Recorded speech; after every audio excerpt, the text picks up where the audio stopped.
এক নাম্বার, দেরি করে ইফতার করা নিষিদ্ধ। ইহুদিরা দেরি করে ইফতার করে।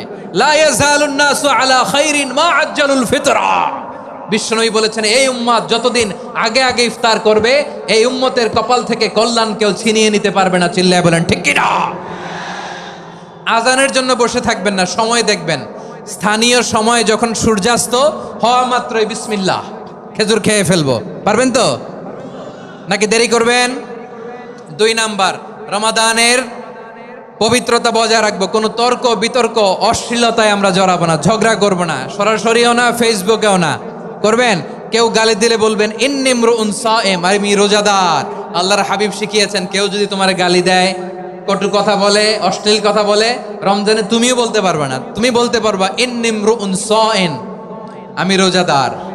আজকে থেকে নিয়ত করেন, রমজানে কেউ গালি দিলে আপনি একটা গালি দিবেন নাকি?